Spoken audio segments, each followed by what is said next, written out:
Yeah, so I think when you look about the qualities for a running backs coach, it's the same for all these positions. We got to go out and get the very best candidate we can. And again, there's a there's a list that's probably not as deep as people think of candidates that can come to Penn State. And in hiring, in my mind, it's about how are you going to get the return on your investment. And what I mean by that is there's some young guys that you can hire that are on an upward trajectory and are going to have really good careers, but you may not get the return on your investment until year two.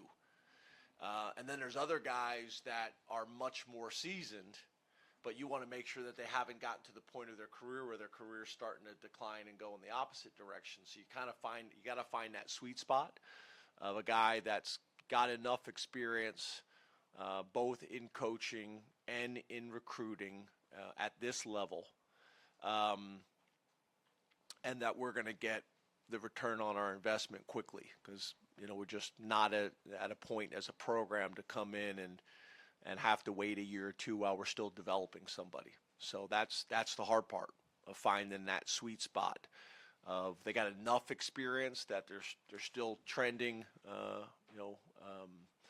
from a coaching and from a recruiting perspective, but not too much that maybe they're on the downward trend of their career as well, and you're trying to kind of balance all those things. And then the other thing is, obviously, are they a fit? Are they a fit for the university? Are they a fit for the community? Are they a fit in recruiting?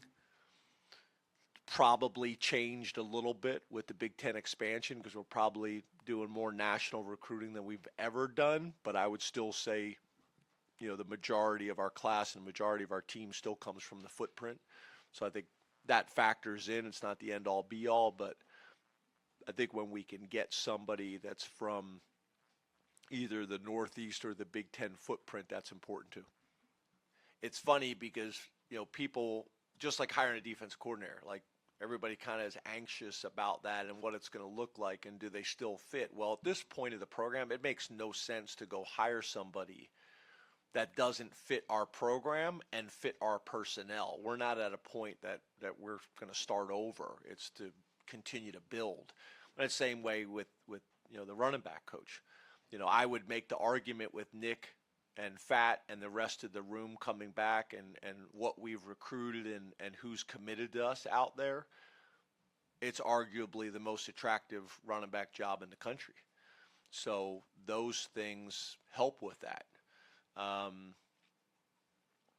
So to your point, I'm not hiring anybody that Nick and Fat that I don't think will feel great about.